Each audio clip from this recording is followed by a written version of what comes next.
저 계략적인 거를 쭉 봤고요. 계산치가 네.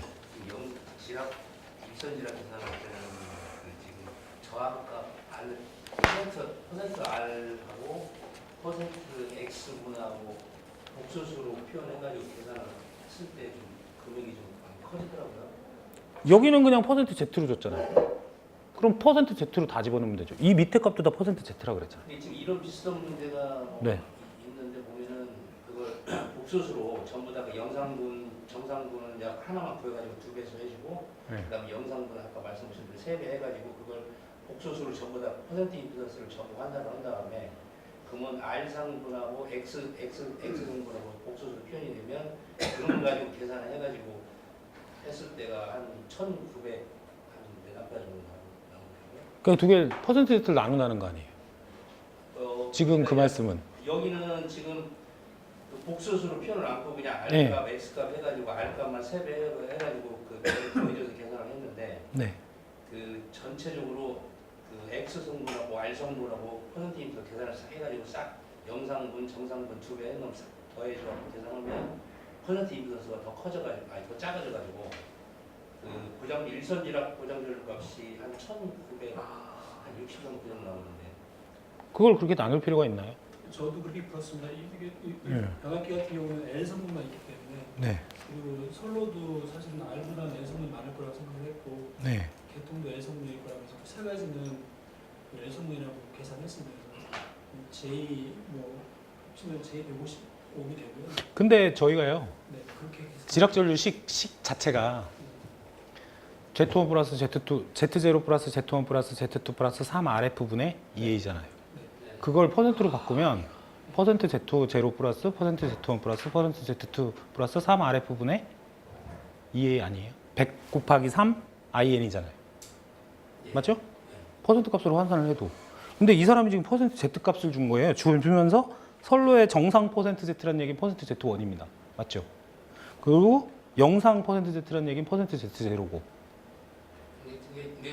이게 식은 맞는데요. 네. 제가 말씀드린 건 지금 영상분하고 정상분을 그냥 여기서 이제 RF 값이 그렇죠. 복소수를 계산이 안 여기 지금 안 돼 있다 이거죠. 복소수 할 필요가 없죠. 이게 퍼센트 R 값은 퍼센트 고장 지락. 그러니까 지금 그거예요. 퍼센트 Z를 퍼센트 R 플러스 퍼센트 X로 보고 퍼센트 R이 들어가니까 바뀌는 거 아니냐 이거 아니에요. 그렇죠. 그렇게 계산하는 게 맞다라는 건데 제 얘기는 뭐냐 하면 고장 계산식 자체가 Z0 플러스 Z1 플러스 Z2 플러스 3RF라는 거예요. 네, 분모가. 3R인데 거기서 3R도 네. Z0 플러스 2Z1 플러스 3RF 아니 3R이잖아요. 그렇죠. 네, 같으면. 분모가. 근데 네. 그걸 복소수로 R 성분하고 X 성분하고 다 합쳐 계산을 해주면 네. 그러면 합성 그 퍼센트 임피던스 값이 이보다 훨씬 작아진다. 제 말은 나눌 필요 없다는 겁니다. 왜? 그 식 자체가 네. 그 식 자체가 그 고장 계산식이잖아요. 근데 그걸 뭐하러 근데 나눠요? 고장 저항 값이 뭐 저 리액턴스 값이 표현할 때도 있고 R 성분으로 표현할 수도 있는데 R 성분으로 표현을 하면 반드시 복소수로 계산해가지고 해줘야만 정답이 나오거든요. 아니 근데 제 말은 뭐냐면 그거를 모르는 게 아닌데 만약에 이 고장 계산식이 그냥 임피던스식만 줬고 R이 줬으면 이 고장 지락값이잖아요. 네. 이 저항값만 있었다 이거예요. 그래서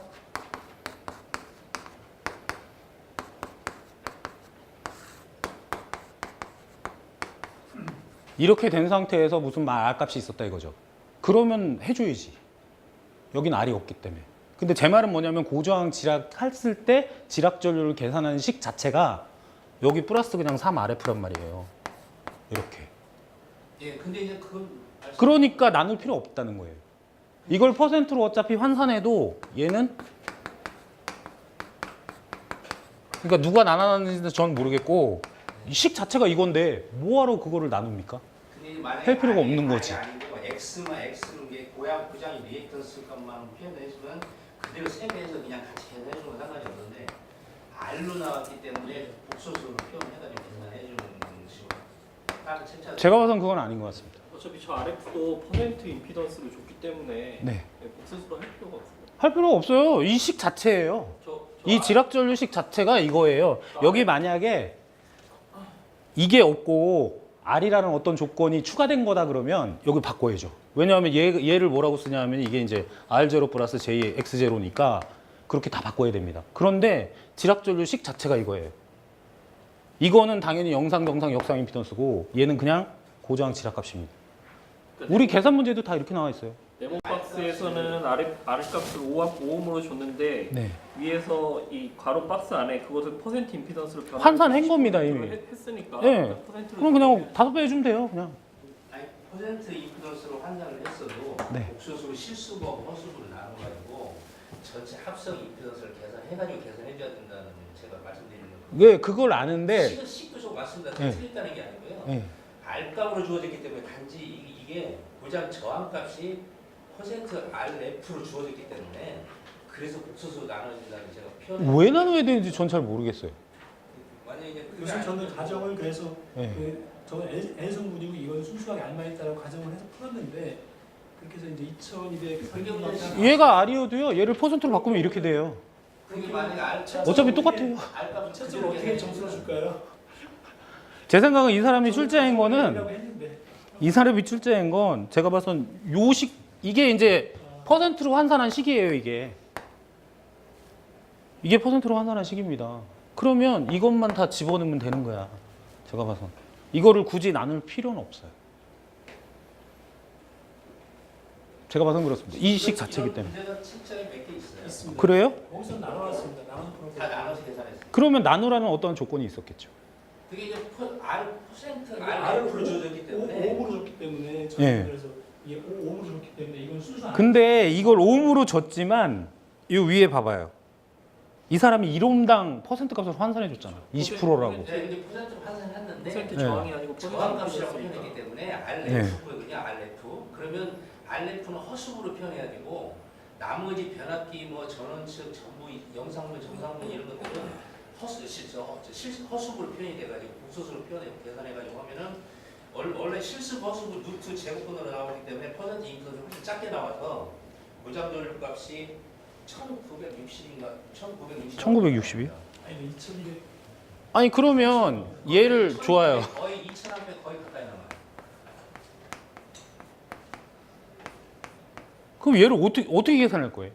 이거 수치를 집어넣어야 되는데. 근데 전부 계산하는 게 지금 그 영상분, 정상분에 정상분만 하나만 구해가지고 정상분에는 전원측, 변압기, 그다음 선로측 계산 다 한 거 그것이 J가 붙고요. 선로 쪽은 그다음에 여기 그 저항값은 미해판수만 있다라고 3RF 3 곱해가지고 거기에다가 그 실수부를 가는 거죠, 그게. 그래서 실수부하고 나머지 그 정상분 계산한 그게 전체 복수수 허수부를 가고 그래가지고 전체 복수수 합성. 아니 근데 개통에 R1하고 X1을 모르는데 R1하고 X는 없죠. 왜요? 개통의 그럼 똑같은 말이면 개통의 퍼센트 Z1도 예. 그잖아요.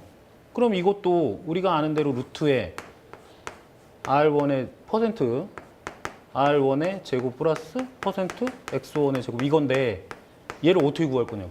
그러니까 이제 변압기는 전부 다 그러니까 변압기는 JX1만 XT1만 있다고 치고요. 예 맞습니다. 그러면 여기서 얘네들을 구할 수가 없잖아. 지금 그 선로도 J값만 선로도요. 그러면 선로도 그 JXL1도 결국엔 이것도 이렇게 해가지고 퍼센트 R L1 이건 굉장히 복잡해지고요. 이거 구할 수가 없어요. 주어진 조건상으로는 구할 수가 없어. 이런 경우에는요. 되게 보면 이제 저항값만 그 R로 계산하고 나머지는 아니 그러니까 만약에 이 사람이 조건을 선로가 뭐 R 플러스 JX 뭐 이런 퍼센트 R 퍼센트 X를 주면 당연히 그렇게 구하죠. 근데 이 사람은 그냥 선로의 모든 이러한 거를 계산한 퍼센트 값이 30%라는 거예요. 예, 그건 그냥 J가 붙습니다. 선로, 변압기, 영상문, 정상문 전부 다. 이게 변압기는 영상문, 정상문. 선로도 그냥 J만 하면 안 되지.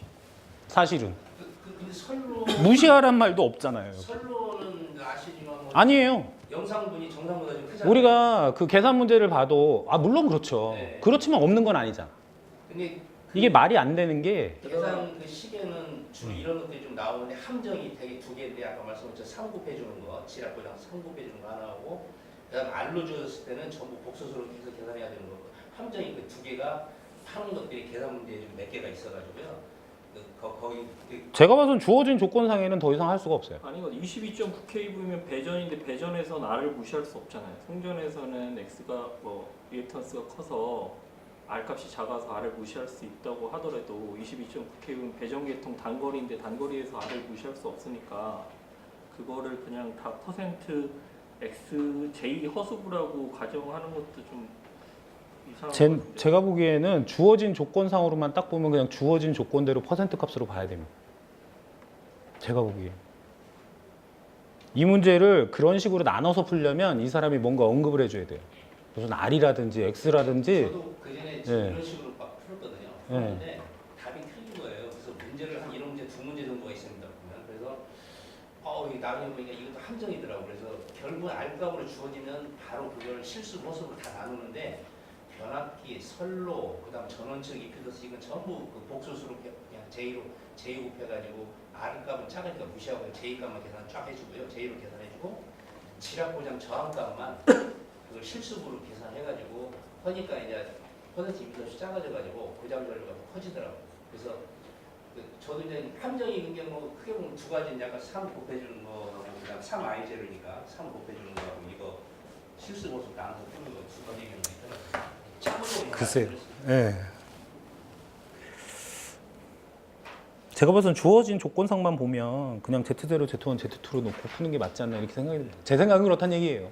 뭐 이거를 뭐 그렇게 분해를 해서 풀 거면 어떠한 얘기가 있어야 돼요. 그러니까 결론은 우리가 지락전류식은 이거고요. 이거잖아요. 이건 의심의 여지가 없고요. 예, 여기에서 이게 R 값이에요. 이렇게 주어졌기 때문에 얘를 다시 퍼센트 값으로 바꾸면 결국엔 이게 퍼센트 3 RF가 됩니다. 결국엔. 왜냐하면 얘도 어차피 뭐예요? 퍼센트 R도 2분의 IR에 곱하기 100일 거 아니에요. 모든 정의식이 이거잖아요. 그럼 이거대로 하면 얘가 나와요. 어차피 퍼센트 RF가 나옵니다. 그렇기 때문에 제가 봐선 여기에 무슨 이거를 X제로 뭐 이거로 다 나눈다 그러면 이런 조건을 줘야 돼. 조건을 안 주면 이 식 그대로 풀면 되는데 퍼센트로만 바꾸면 되는데 이게 오류가 있어야 되는데 이 식에 오류가 없어요. 제가 봐서 그냥 이대로 풀면 되지 않나 이런 생각이 들어요. 그거를 굳이 분류를 한다면 얘가 R 성분이 유효 성분이기 때문에 들어갔으니까 이것들이 X 성분으로 나눠야 된다는 거죠. R과 X로 나눠야 된다는 얘기인데 거기는 보통 안 나누고 그냥 아까 말씀드린 대로 그냥 전부 허수부로 맞춰가지고 그러니까 X. 그러면 이 사람이 주어진 조건을 쓸 때 여기에 선로의 퍼센트 Z는 뭐 리액턴스만을 고려한다든지 뭐 이런 얘기가 있어야지. 요즘 제가 풀면서 리액터스만 그랬다고 해서 풀었는데 그래서 결국 점수를 안 줄까요? 그건 모르죠. 그건 모르죠. 그렇게 푸신 분도 있을 거 아니에요. 근데 제가 봐서는 그걸 점수를 주고 안 주고는 모범 답안이 어떻게 되겠느냐에 따라 틀리지 않을까 이렇게 생각이 들고요. 모범 답안이 어떻게 되어 있는지는 아무도 모르죠. 이게 왜냐하면 레퍼런스대로 채점할 거니까. 그러니까 뭐가 맞을진 몰라요. 근데 제 생각은 뭐 이 식에서 이 식이 나온 거기 때문에 그냥 이건 결국엔 R이거든요. R값이거든요. 그러면 딱딱 맞아요. 이 사람이 준 조건. 1옴당 퍼센트 값으로 이걸 계산을 하려면 퍼센트를 줘야 되는구나. 그래서 20%라는 걸 준 거고 5옴이니까 여기다 그 5배만 하면 되는 거죠. 1옴당 이거라고 했기 때문에. 그래서 제 생각은 그냥 이렇게 풀면 되지 않나 이렇게 생각을 했습니다. 그걸 굳이 R과 X로 나누려면 어떤 조건이 있어야 돼? 선로는 R을 무시한다는 등 아니면 개통도 뭐 무시한다는 등 이런 얘기를 줘야 됩니다. 만약 그런 거를 고려하려고 했으면 이 사람이 분명히 뭔가 그런 얘기가 있었을 거예요. 이런 문제들이 한 3문제 정도 됩니다. 그래요? 이런 비슷한 문제가 아니 어디서 나오죠 그게? 저항 이게 고장 저항값 아까 말씀드린 오음값으로 주어져가지고 R값으로 주어졌을 때는 네. 그 계산은 이 비슷해 거의 비슷한데 어느 책에서 나온 거죠 그게? 네? 어디 책에서? 저 같은 경우 문제집에서 관연도 문제에서 주로 많이 관연도 문제집이요? 관연도 문제 이런 문제 나온 적이 없는데. 개통공학 개통공학인가? 개통공학 연습이라는 책에도 있나요 그런 문제가? 난 그런 문제 못 본 것 같은데.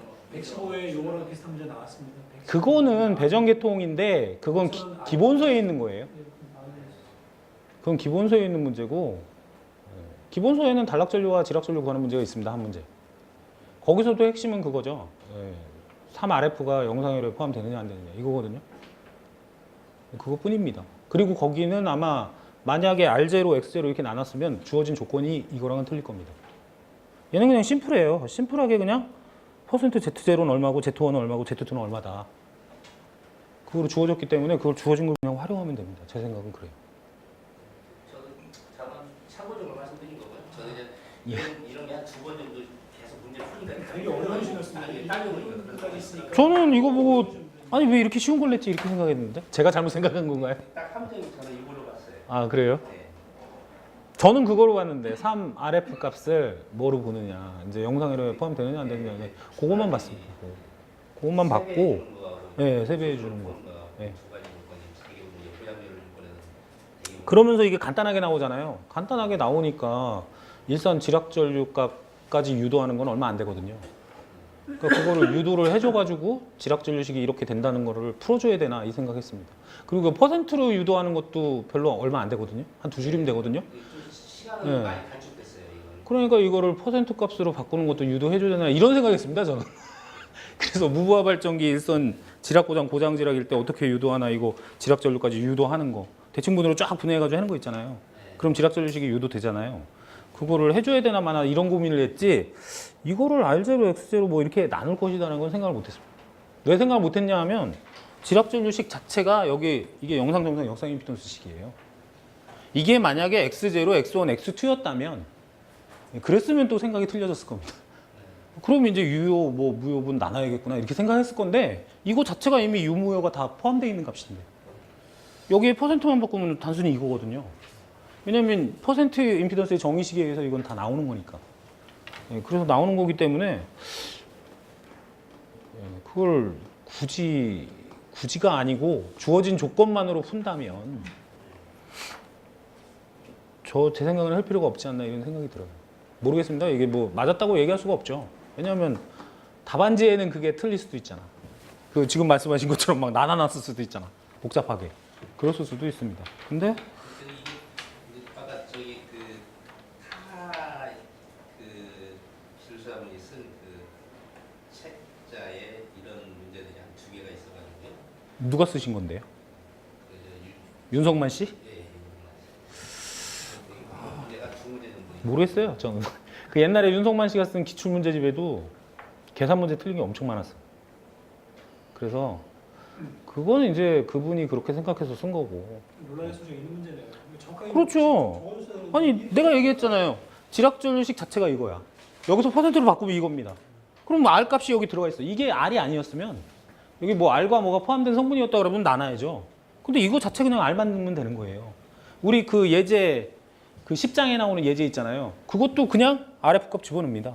RF 값 넣어서 계산하거든요. 그 퍼센트 값으로 그냥 넣어갖고 거기에 그냥 이거 구해요. 영상회로, 정상회로, 역상회로 구성해서 이거 구한 다음에 그 다음에 그냥 집어넣어요.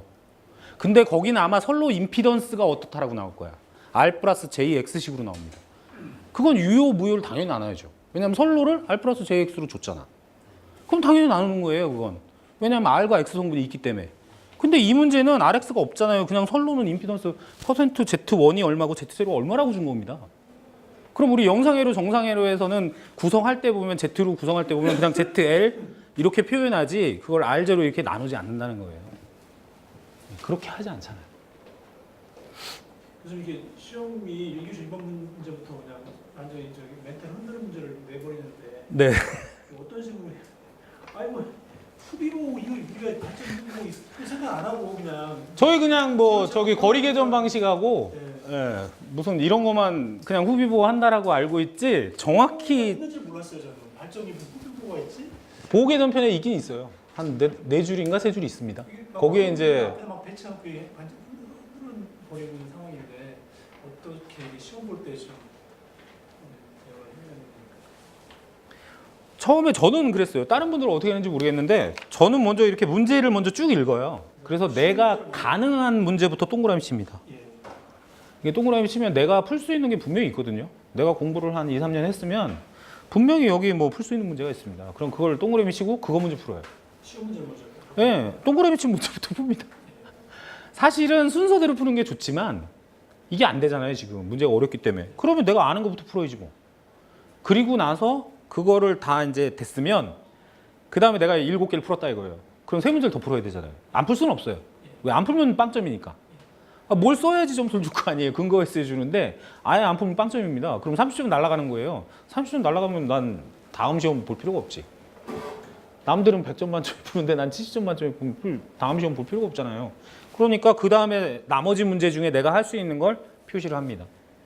표시를 해서 걔를 물고 늘어져야지. 조금이라도 연관성이 있으면 그쪽으로 가는 겁니다. 왜냐하면 뭐라도 써야 될 거 아니에요. 그 수밖에 없어요. 근데 여기 무슨 철탑, 개탑 공법 나 몰라. 그럼 선정할 수가 없어요. 그런데 변압기 후비부, 발전기 후비부 방식에 대한 동작 개념에 대해서 쓰래. 그러면 안 되면 발전기 보호 결손도라도 그리는 겁니다. 뭐 안 되는데 어떻게 해. 그리고 나서 발전기는 이런 식으로 보호한다. 그 중에 보면 21번 분명히 있어요. 거리계전기가 있잖아. 그럼 대부분 후비보호는 송전선도 마찬가지고 다 거리계전기 갖고 하거든요. 그럼 거리계전기라는 개념은 어느 정도 있단 말이에요. 그럼 거리계전기를 물고 늘어지는 거지 뭐. 거리계전기 원리는 이거고 이렇게 되고 이런 걸 한다. 근데 조금만 공부하셨으면 51V진 시험에 많이 나왔기 때문에 전압 억제부 과전력 계전기가 거리계전기가 오동작하니까 쓰는 겁니다. 쉽게 얘기해서. 왜냐하면은 요즘에 단락전류값이 이제 그렇게 크지 않다라는 거죠. 그러니까 단락전류인지 일반 전류인지 구분이 안 가요. 그러니까 51V를 쓰면 뭐예요? 전압이 떨어지는 원리를 이용해서 뭐야? 사고가 나면 단락사고라든지 뭐 사고 나면 전압이 확 드랍될 거 아니에요. 그럼 그 드랍되는 원리를 이용해서 동작하는 계전기예요. 그러니까 확실하겠죠, 동작이. 이 전류값에 구분이 없으니까. 그래서 이제 21번 대용으로 많이 쓴다 이거예요. 그러면 그런 내용을 알고 있으면 두 가지를 쓸 수 있는 거야. 거리 계전기가 51V지. 51 그러니까 전압 억제부 과전력 계전기죠. 그거에 대해서 쓸 수 있다는 거죠. 그러니까 그런 걸 좀 해서 조합을 해서 써야죠. 그러면 또 하나 해결됐잖아요. 그러고 나서 또 물고 늘어질 거 뭐 있나 쫙 봐야 돼. 그러면 지중 케이블 냉각 방식 아니 이거는 이제 쓸 수 있고 3전류계법 이거는 그림을 봐야 아는데 3전류를 어떻게 걸어야 되는지 모르면 못 씁니다. 이거. 그러니까 뭐 이건 없고 비상수급 시 하는 순환단전 이거는 대상시를 뭔지 모르겠지만 생각할 수는 있잖아요. 그럼 이거 물고 늘어서 써야지. 이런 거 물고 늘어서 써야 됩니다. 그래서 보통 공부한 사람들은 예전에 그 뭐냐면 그 블랙아웃 했을 때 조치사항 있잖아요. 그러니까 예비력이죠. 운영 예비력이 저하됐을 때 조치사항에 대해서 수시화하는 5가지는 다 알고 있단 말이에요. 그럼 그거 일단 써주고 1000km, 1000메가 같은 거 뭐 이거 이하로 떨어지면 뭐야? 이때부터 순환전을 실시하는데 한전에 매뉴얼에서 할 거 아닙니까? 그러니까 전력거래소에 매뉴얼이 있겠죠. 어디부터 잘라라. 뭐 이게 돼 있을 거 아니에요. 그러면 생각해 봤을 때 국가 기반 시설은 자를 수가 없잖아. 그리고 조금만 생각하면요. 그런 식으로 엮어서 쭉 쓰는 거예요. 대충. 그럴 수밖에 없잖아요. 사회 기반 시설, 국가 기반 시설 이런 거 자르면 안 되잖아요. 중요부하. 중요부하가 뭔지 모르겠지만 중요부하에 대해서는 절차하면 안 된다. 그럼 뭐예요? 뭘 자르겠어 그럼? 우리가 옛날에 얘기할 때 무슨 뭐 어디 달동네부터 뭐 쭉 자른다고 그 매뉴얼로 다 나와야 되잖아요. 그러면 일반부부터 자르는 거예요. 그래갖고 예전에 블랙아웃 났을 때 무슨 청주면 오늘은 청주, 내일은 충주 뭐 이런 식으로 순환정전 했다는 거 아니에요? 그래서 다 자른 게 아니라는 거죠. 일반부하들만 쭉 잘랐다는 겁니다. 그러면 1순위가 일반부하야. 일반부하부터 다 자를 거 아닙니까? 그러고 나서 중요부하 순서대로 이 순서대로 뭔진 모르겠지만 어렴풋이 그럴 것이다라고 쓰는 거죠. 그럴 수밖에 없어요. 그러면 그걸 보고 몇 점을 줄지는 출제위원 몫이죠. 얘는 쓰긴 썼는데 정확히 못 썼네? 5점만 줘야지. 그럼 5점이에요. 얘는 2점만 줘야지. 그럼 2점입니다. 점수를 많이 깔려고 생각하면 그냥 확 가가지고 2점 줄 테고 그래도 어느 정도 이 정도 썼구나. 그러면 뭐 4, 5점 이렇게 줄 수도 있죠. 10점 만점에. 100점 만점에 그게 4, 50점 줄 수도 있다는 얘기입니다. 그건 출제위원이 어떻게 생각하느냐에 따라 틀린 거고요. 그 사람 성향이죠. 봤더니 아무 다 못 썼어. 그래도 얘는 어떻게라도 이거 구성했네? 야, 얘가 낫네. 그러면 또 상대적이니까 이게요. 절대적인 게 아니고 상대적이니까 그렇게 표현을 해죠. 상대평가다 보니까 남들이 다 못하잖아요. 근데 어느 정도 쓰잖아. 그럼 점수가 오히려 잘 나올 수 있어. 그러니까 시험 문제가 어려우면 누가 붙을지 몰라요. 그런 그 기지적인 능력을 어떻게 했느냐. 그거에 따라 많은 차이가 납니다.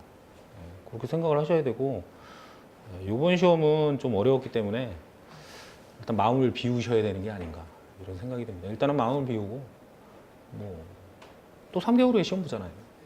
그러니까 그거에 이제 전념해야죠. 지금부터. 교수님 그 1-3번에 네. 기력 발전으로 효율에 영향을 미치는 요소에 대해서 설명하셨는데 이거 네. 그 랭킹 사이클 그려주고 TS선도 그리고 그 보일러 효율하고 사이클 효율하고 터미널 효율하고 발전 효율 그 네 가지 그 써주면 어떤가요? 그게 기력 발전소 열효율에 영향을 미치는 4인자 공식 해가지고 나오는 거 그걸 그냥 장치선도하고 TS선도 표시해주고 네. 그 다음에 보일러 효율, 그 다음에 그 사이클 효율, 그 다음에 그 터빈 효율, 발전기 효율 그 네 가지 식으로 써주고 그 엔트로피 딴 건 안 쓰셨어요? 그거 위주로? 그거 딱 10점짜리니까 그걸 딱 써버렸거든요. 채점을 보면 생각이 글쎄요. 뭐라고 말씀 못 드리겠는데. 이거는 예전에 시험에 한번 나왔던 거잖아요. 그래서 제가 알기로는 그때 답안지 작성했을 때 기본선거 어디에 찾아보니까 있던 문제였어요. 정형화되어 있다는 거예요. 어딘가에 서적에 있다라는 거죠. 그래서 그거 찾아서 그대로 쓴 거거든요. 뭐라고 말씀을 못 드리겠습니다. 그 사람이 뭐 보고 냈는지는 모르겠고 그걸 어떻게 생각하는지도 그 출제 채점하는 사람 마음이겠죠. 제가 판단할 수 있는 문제가 아닙니다. 그거는. 근데 문제는 이런 것들이 책에 나와 있다라는 거예요. 책에 나와 있고 아무래도 그러면 책대로 쓰는 게 무조건 이겁니다. 제가 봤을 때. 책대로 쓰는 게. 얘는 한번 출제됐던 거잖아요. 출제됐던 거니까 기출 문제예요. 기출 문제니까. 다른 책에 기출문제 다시 그걸로 나왔더라고요. 그걸로 나왔다고요? 글쎄요. 기력 발전도 열효율 영향을 쓰시고 발전소 열효율에 영향을 미치는 건 많죠. 이게 수력이 아니라 기력 발전, 터빈 발전. 그렇죠. 예. 네, 그게 그 기본적이기만 해도 랭킹 사이클에 3개 나와 있잖아요. 초기원, 초기화, 복수기, 직목동사. 이거 기본적으로 들어가잖아요. 걔네들이 영향을 미치잖아요. 그것만 쓰면 어떡해요? 그것만 쓰면 안 되죠. 그거 외에 또 여러 가지가 있잖아요.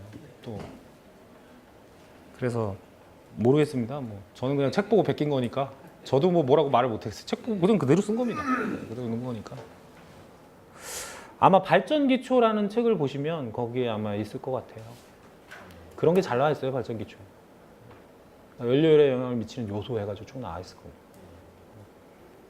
그 경제부합에 계산하는 그게 간단하긴 한 건데 네. 이게 숫자가 워낙 많다 보니까 계산기 누르는 과정에서 계산기 하나를 숫자를 빼먹고 눌려졌더라고요. 사실 보니까 네. 그래가지고 과정은 다 맞았는데 네. 값이 좀 답이 좀 틀렸다는 거죠. 그럴 경우는 점수를 많이 깎습니까? 빵점 같은 아니요. 사람마다 틀립니다. 그것도 저차점에 생각이 나요. 그래서 만약에 부분 점수를 주면 그러면 점수가 오히려 그 플로우가 다 맞았잖아요. 답만 틀린 거잖아. 답 틀린 거를 많이 좀 얘가 계산기 하다가 실수했구나 이렇게 생각할 수 있어서 점수가 오히려 높게 나올 수 있는데 답하고 답을 또 중요하게 보는 사람이 있어요. 그래서 답 틀리면 촥 풀이 과정 필요 없어. 싹 다 끊는. 그건 사람마다 틀립니다. 그건 어떻게 될지는 모르겠습니다. 틀리고요. 화용률, 화고율 이것을 네. 참 단순하게 저도 참 틀렸는데 이걸 저는 네. 식 써주고 정의 써주고 이제 그렇죠. 사이파 시력값 1.414 네. 화고치하고 그다음에 화용률이 1.111인가?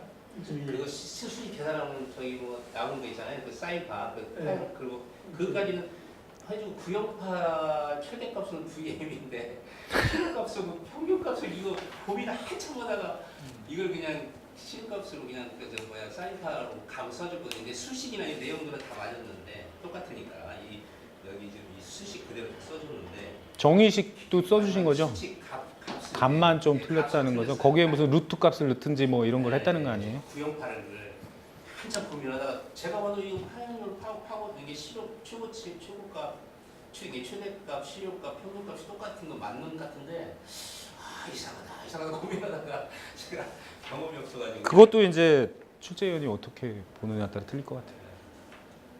그것도. 조금이라도 한번 3-4점이라도 주냐? 뭐 정이 맞고 했으면 줘야죠. 예, 주는 게 맞는데 제가 아까 얘기했잖아요. 어떤 출제위원은 답 틀리면 다 틀린 거야 이렇게 생각하는 사람이 있다니까. 그게 문제입니다. 근데 주로 그렇게 했을 때는 문제 쉬웠을 때예요. 쉬우면 풀이 과정 틀리면 빵점, 답 틀리면 빵점 이렇게 줍니다. 문제 쉬울 때. 근데 문제가 어렵다, 조금 난해하다 싶으면 이제 성향 따라 틀린데 그러면 부분 점수를 많이 줘요. 그러니까 뭐 그건 나와봐야 아는 거예요. 요즘은 또 문제마다 또 뭐예요? 다 점수가 나오죠. 공개되잖아요. 그러니까 한번 그때 한번 보십시오. 몇 점 줬나. 네. 보시면 될 것 같아요. 보시기에 교수님 보시기에는 한 어떻습니까? 지금 내비 시험 어려웠어요. 굉장히 어려웠어요. 아 그렇습니다. 그리고 그 시험 출제하는 분들하고도 이렇게 몇 분하고 통화했는데 이 문제를 누가 냈는지 모르겠다. 왜 이딴 문제를 냈냐고 막 화를 내더라고요.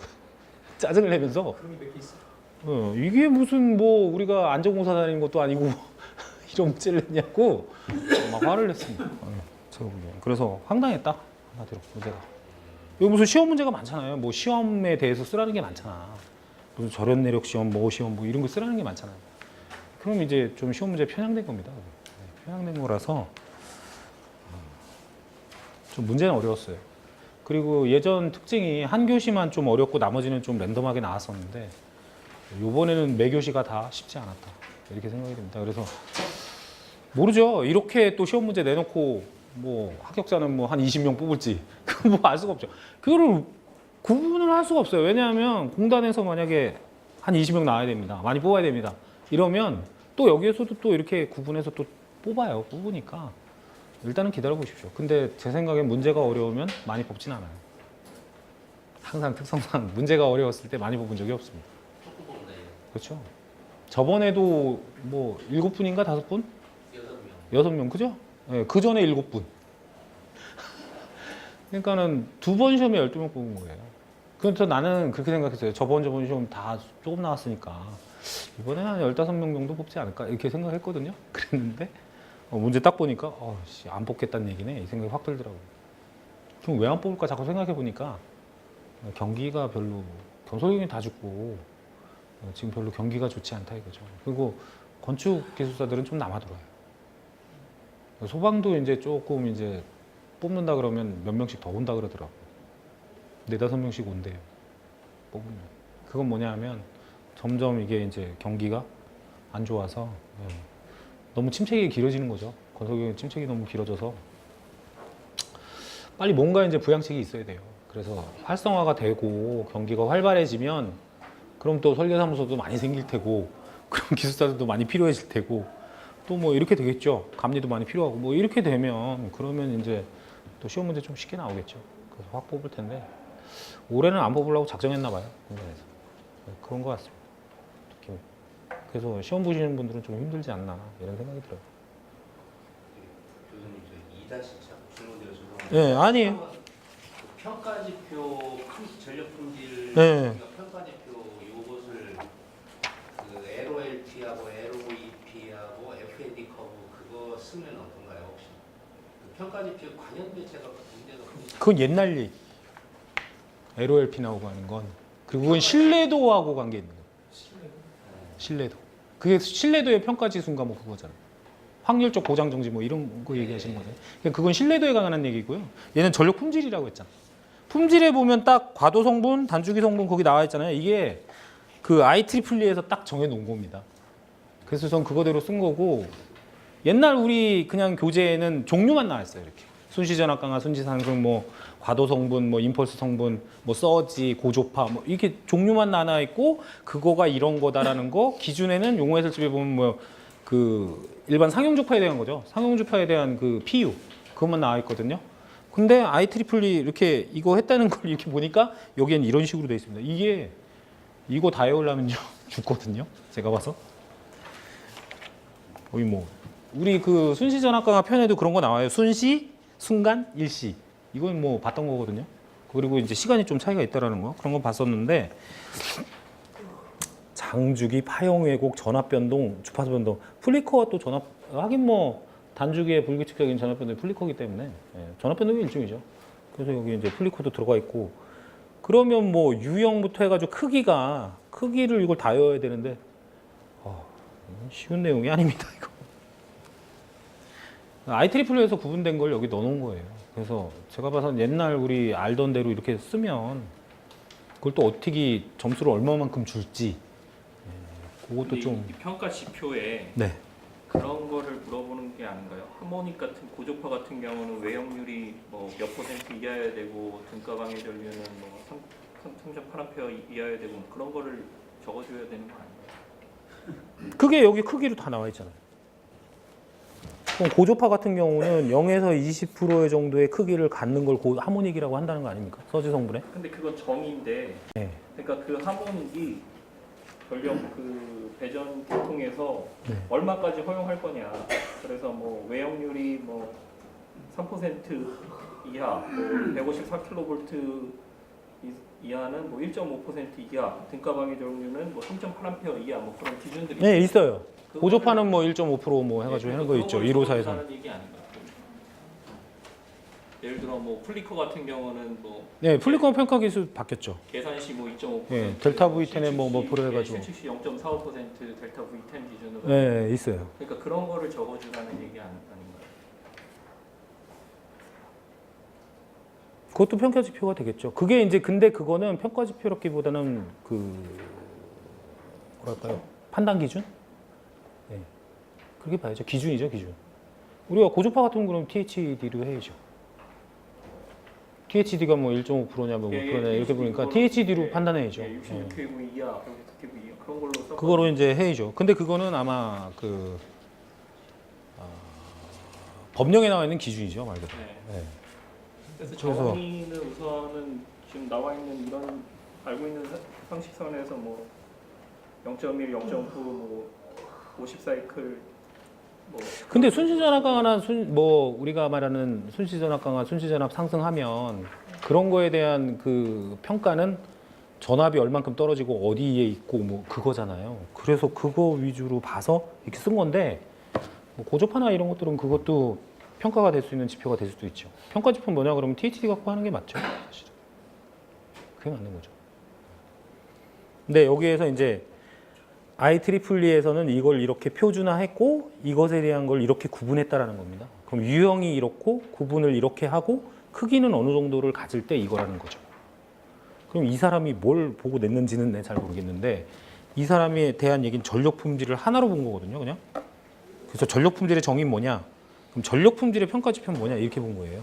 하나만 딱딱 집어서 본 게 아니고. 그러면은 어떤 이 사람도 뭘 보고 냈을 거 아니야. 그럼 규정에 의한 뭐 IEEE든 뭐든 거기에서 말하는 이걸 냈을 거라는 거죠. 그러면 아무래도 이런 표 위주로 이렇게 보고 내지 않았을까 이런 생각이 드는 겁니다. 그래서 근데 그게 틀린 건 아니에요. 지금 말씀하신 게. 왜냐하면 플리커 같은 경우도 바뀌었고 아까 얘기한 대로 바뀌었고 그다음 고조파도 다 그 고조파 기준이 있거든요. 척도죠, 말 그러면. 네, 그런 척도가 있기 때문에 그것도 하나의 평가 기준으로 볼 수 있는 거죠. 네, 그런 것 때 맞는 거, 그거에 틀렸다는 건 아닙니다. 그럴 것 같아요. 근데 제가 보기에는 이게 좀 저기였어요. 이렇게 과도 특성, 단주기 특성 이렇게 나눠놨잖아요. 이 나눈 게 좀 이게 저기였습니다. 외국 애들 규정엔 장주기, 파형 왜곡, 전압 불평형, 주파수 변동, 전압 변동 이렇게 나누는구나. 이게 좀 저기였다는 거죠. 우리가 이렇게 보지는 않았거든요. 그냥 개개로만 봤는데 이렇게 나눠놓고 거기에 이렇게 들어간다 이거예요. 네. 그 나눈 게 좀 저기였습니다. 그래서 이걸 넣어놓은 겁니다. 뭐가 답인지 몰라요, 사실. 뭐가 답인지 누가 합니까? 우리가 모범 답안이라고 해도 그게 아닐 수도 있어요. 저번에 저기 시험 봤는데 저번에 이제 저기별로 쭉쭉 나오잖아요. 저기별로 나오니까 아니 우리 서브 있는 거 그대로 다 썼는데 점수 개판이래요. 그 86.6%하고 뭐 그거 쓴 거 있잖아요. 그거 나왔잖아요. 저기 네. 아니 책에 있는 대로 똑같이 썼는데 점수가 아니라고 왜 그랬냐고 뭐 할 말이 없더라고. 그래갖고 대체적으로 한 19점인가요? 점수 많이 안 줬다고. 그래 어떤 사람 딱 하니까 어떤 사람은 또 그대로 썼는데 잘 받았대. 그러니까 이제 확 오는 겁니다 이게. 뭐 이게 똑같 거의 비슷하게 썼을 거 아니에요. 어떤 사람은 점수 좋고 어떤 사람 안 좋고. 왜 그러냐 이거죠. 뭐 출제위원 기분 따라 틀리나? 그거 뭐 있고 자시고가 없거든요. 정형화된 문제이기 때문에 그거 할 때 분명히 그랬어요. 삼상 단락전류도 대칭자표법 풀어줘라. 왜냐하면 대칭자표법 활용해서 해라고 했기 때문에 두 개 다 대칭자표법 해줘야 된다. 그럼 이제 그것도 대칭자표법 해서 나왔지. 이것도 고장 계산 다 해가지고 다 풀어서 그렇게 해가지고 푼 거예요. 그러면 뭐 걸릴 게 없거든요. 근데 점수가 안 좋대. 참 이해를 못 하겠다고. 했더니 어떤 사람은 난 잘 나왔는데? 그 사람은 그렇게 했다는 거야 똑같이. 또 잘 나왔대. 한 20점 나오면 잘 받은 건가요? 이제 계산 뭐 12도 25점 만점에 그 계산 문제를 풀이 과정과 답을 정확히 맞으면 20점 이상 나와야 돼요, 사실은. 근데 요즘은 계산 문제도 그렇게 안 주더라는 거. 왜 까는지 모르겠어요. 네, 19점, 20점 뭐이 사이에서 거의 네. 그러니까 꼬투리를 안 잡히려면 쉽게 얘기해서 계산 문제에 그림을 그리거나 뭐를 그리면 각 인자에 대한 설명 다 해줘야 됩니다. 내가 IA, IB, IC 했으면 IA는 뭐다, IB는 뭐다, IC는 뭐다 다 해줘야 되고 VA, VB, VC 했으면 VA는 뭐다, VB는 뭐다, VC는 뭐다, EA는 뭐다 다 써줘야 된다. 내 쓰는 거야. 그래서 그런 거 써줬습니까? 안 써줬는데. 뭐 당연히 알 거라고 안 써줬으니까 이게 점수 안 줘준 거 아니냐고. 저도 안 썼는데요. 점수 좋은데. 그건 잘 모르겠어요. 그러니까 뭐 똑같은 문제도 어떻게 보느냐에 따라 뭐 점수가 틀리니 이게 뭐 기계가 채점하는 게 아니고 사람이 하는 거니까 그때 따라 그 사람이 뭔가 거슬리는 게 있었나 보지. 이렇게 봤을 때 채점할 때. 얘는 이게 치명적인데? 하면 쫙 고버렸을 거 아니에요. 이런 걸 몰라? 이게 뭔가 보였으니까 뭐 했을 거 아니야. 이 친구는 대단히 뭐 걸리는 게 없네? 점수 줘야지. 뭐 이랬을 거 아니에요. 그게 운인 것 같더라고요. 그렇죠. 거기서 50점 후반대는 다 거기서 좌우되는 것 같아요. 그러니까 제가 봐서는 만약에 10명을 뽑는다 그러면 30에서 50장은 뽑아놓을 겁니다. 뭐 5배수는 뽑지 않겠어요? 그건 무슨 말이냐면 이 친구는 잘했네. 얘는 합격권. 합격권. 이렇게 뽑을 거 아니에요. 그러면 한 50장은 이렇게 할 거 아니야. 5배수 10명 뽑는다 그러면 5배수는 할 거 아니에요. 그러고 나서 모여가지고 이제 이렇게 보면서 이 친구는 뽑아야겠네. 그러면은 뭐 60.1, 뭐 61점 이렇게 주고 얘는 하긴 잘했는데 약간 부족한데 한 1년 더 해야 돼. 한 몇 개월 더 해야 될 것 같은데 하면 58점 몇. 이게 또 떨어지는 거 아니에요. 그게 거기서 차이 나는 거 아니야? 그건 그럴 것 같아요. 무작위로 그냥 주면 5명, 10명만 해주세요 했는데 무작위로 줘버리면 해다 보니까 합격자 20명인데? 그러니까 내가 봐선 절대 그렇게 안 해요. 절대 이거 이렇게 일단 하고 거기서 정밀해서 몇 명만 우리 합격시킵시다 합의되면 그 사람 인원만 뽑는 거야. 한 2명 더 나왔네요? 2명 더 합시다. 하면은 뭐 2명 모자른데요? 2명 모자른 거 그냥 넘어가죠. 이러면 되는 거예요. 그럼 10명에서 뭐 왔다 갔다 하면 12명 될 수도 있고 8명 될 수도 있고. 그렇지 않겠어요?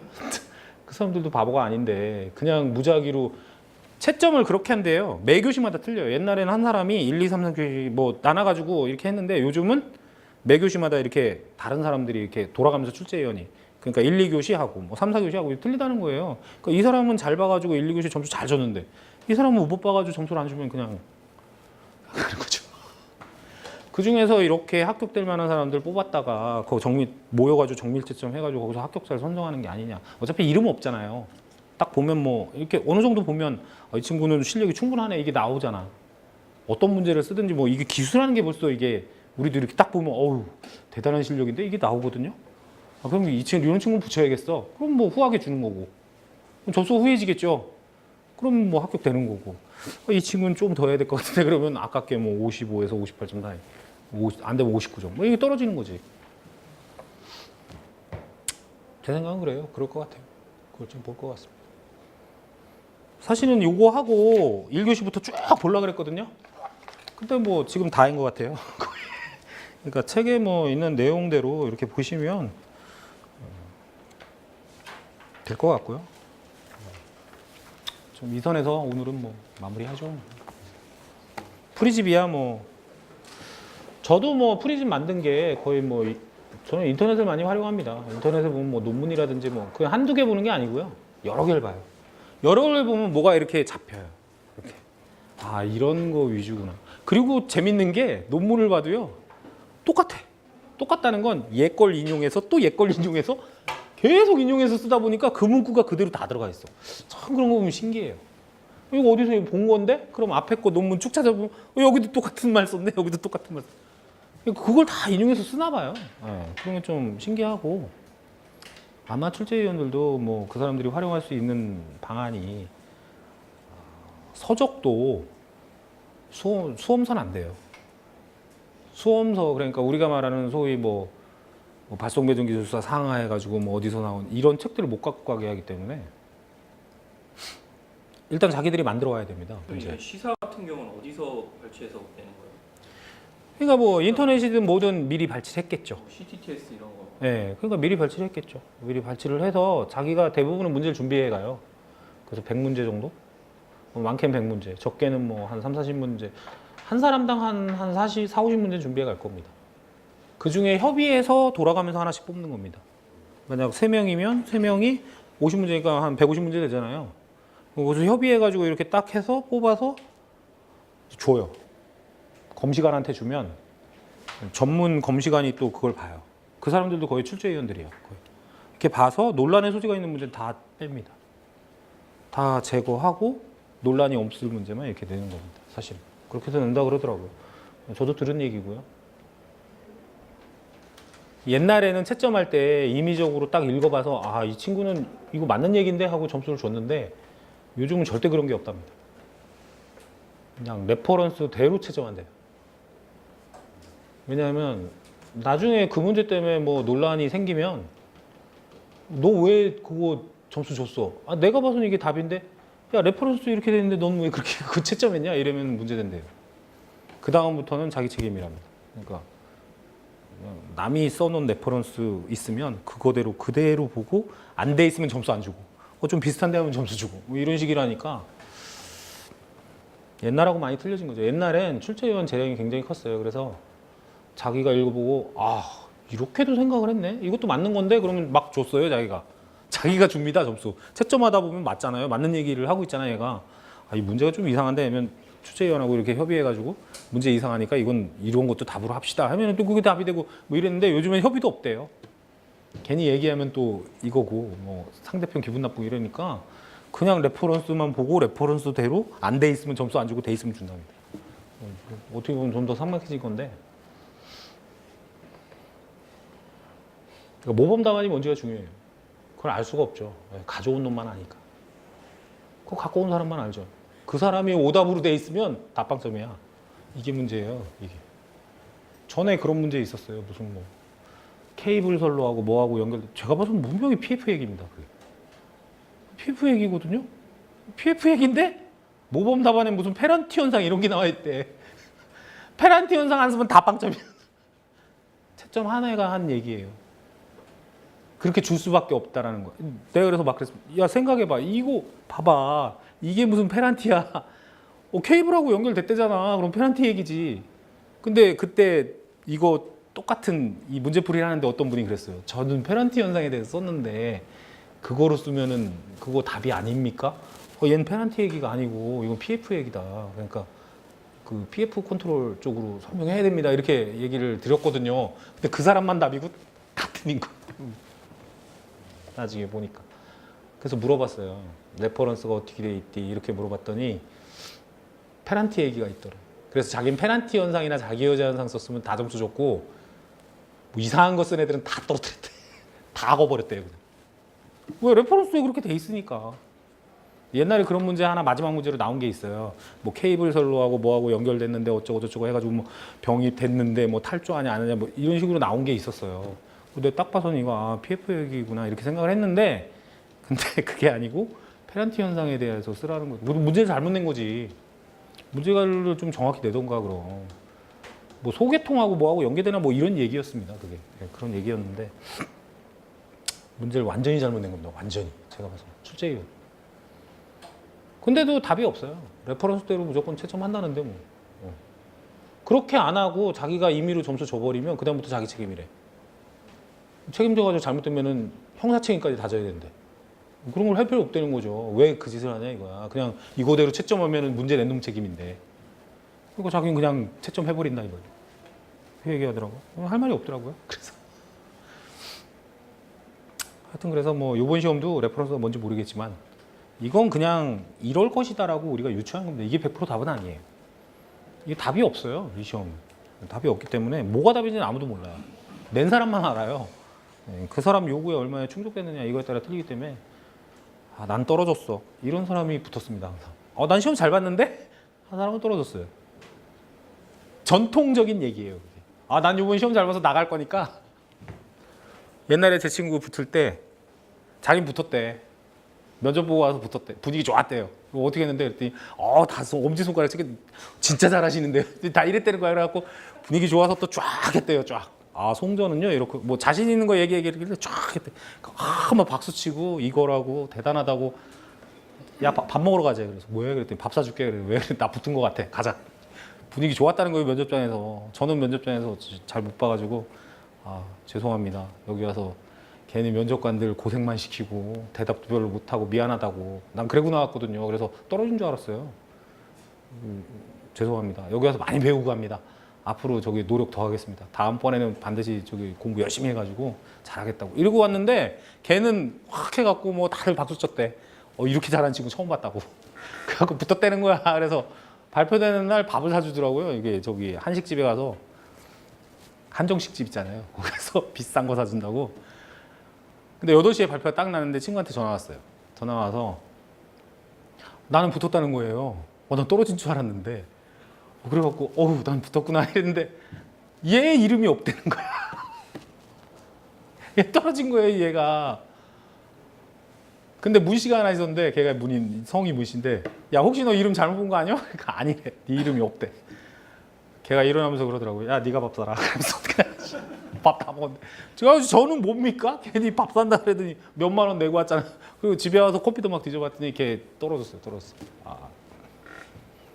그래서 이제 우리가 면접장 가면 겸손해라. 그 얘기죠. 뭐 마지막으로 자신 있는 거 해보세요. 제가 뭘 알겠습니까? 이렇게 되는 거예요. 뭐 자신 있더라도. 그러면 겉으로는 막 이래도 속으로는 그랬을 거 아니야. 저 새끼 저거 수험생이 면접관 가지고 상당히 싸가지 없는데? 이렇게 생각한다는 거죠. 속으로는. 그러니까 뭐 건방지다. 넌 소양이 안 됐어. 떨어져. 뭐 이렇게 해주고 떨어뜨린 거 아니야. 그거 보면서 제가 아는 사람도 한마디도 대답 못했는데 붙었어요. 옛날 재패 회장님 붙어가지고 그분이 우리 밥 먹으면서 그분 오전에 봤는데 자기 떨어졌다고 막 그러면서 한마디도 못하니까 자기가 창피하더래. 내가 공부를 그래도 했다고 했는데 이 사람들이 물어보는 거에 대해서 대답을 잘 못하니까 긴장도 하고 하니까 또 생각도 안 났겠죠. 그냥 창피하니까 자기가 면접관한테 그랬대. 그래. 죄송합니다. 오늘 자기 자신이 굉장히 창피하다고 그런 얘기하면서 이제 진솔하게 그런 얘기를 했나 봐요. 죄송합니다. 앞으로 좀 더 노력하겠습니다. 이거 나왔대. 붙었잖아. 대답 한마디도 못하고 붙었잖아요. 그런 걸 이제 좋게 본 거죠. 이제 면접관들이 이 친구 그래 자세가 됐구나. 이렇게 한 건데 내가 그랬거든요. 뭐 아는 거 자신 있는 거 얘기해 보면 하지 말아라. 내가 이렇게 걔한테 일러도 줬는데 얘는 불안한 거야. 마음속에 불안한 거죠. 그러니까 뭐 자신 있는 거 해보라니까 그럼 이제 송전에 대해서 좀 얘기해 볼까요? 그러니까 해보세요. 그러니까 뭐 쫙 하니까 대단하다고. 그리고 떨어뜨려. 그거 안 했으면 걔도 붙었을 수 있어요. 있는데. 여튼 그래서 뭐 좀 겸손하라 이거죠. 겸손하는 얘기고. 여러분들도 이제 그러니까 붙었을 때 아무지 몰라요. 시험 못 봤다 그렇다고 떨어진 거 아니고 잘 봤다 그래서 붙은 거 아닙니다. 결과 나는 그 순간까지는 그냥 겸허하게 기다리시면 돼. 물론 시험 보고 나면 그게 잘 안 돼요. 발표 날 때까지. 공부도 잘 안 되고 손에 안 잡힙니다. 왜냐하면 내가 왜 그랬을까? 이거 좀 잘 쓸 수 있었는데 이런 생각이 들기 때문에 공부가 안 잡히겠지만 속 편하게 이번에 안 됐나 보다 이렇게 그냥 그렇게 치부하는 게 나아요. 그래야만 3개월을 지금부터 대비할 수 있어요. 옛날엔 6개월이니까 한 1개월 정도 쉬어도 됩니다. 시험 보고 출제는 5개월 남았잖아요. 그럼 그때부터 다시 해도 되거든? 근데 지금 그게 아니잖아요. 발표 나면 다음에 바로 또 시험 봐야 돼. 그럼 3개월마다 이렇게 보기 때문에 지금 뭐 8월달 시험이잖아요. 지금 5월달 아니에요. 시험이 얼마 안 남은 거예요. 그럼 지금부터 열심히 준비해야죠. 지금부터 준비해야 돼요. 그러니까 시험은 속 편히 생각하세요. 혹시나 됐을까? 전화했더니 아 됐네? 그러면은 그렇다고 그게 어디 가는 거 아니잖아. 면접에 또 활용하면 되잖아요. 어차피 면접 문구에 이거 공부한 거 갖고 활용하는 거니까 면접에 또 활용하시면 돼. 그러니까 지금부터 다시 3개월 후를 대비하시라는 얘기입니다. 그리고 마음 편하게 생각하세요. 아이, 그냥 떨어졌나 보다 이렇게 생각하고 그랬다가 됐대? 그런 사람이 많아요. 그러니까 오히려 속 편하게 생각하시면. 근데 뭐 붙었다고 뭐 공부도 안 하고 난 된 거 같아 한 사람도 다 떨어졌어요. 물론 붙은 사람도 있죠. 잘 봤다고 해서 붙은 사람이 있는데 떨어진 사람이 더 많아요. 그러니까 너무 잘 봤다고 자만하실 필요도 없고 3개월 후를 지금 발표하는 그날까지는 대비해야 됩니다. 그러니까 마음을 좀 비우시라는 얘기예요. 그리고 얼마 안 남았어요 이제 시험. 옛날 같으면 시험이 코앞인 거예요. 3개월이면. 할 게 너무 많습니다. 자, 오늘 저는 여기에서 마무리하고요. 다음에 또 뵐 기회가 있으면 뵙도록 하겠습니다. 고생들 하셨습니다. 수고하셨습니다.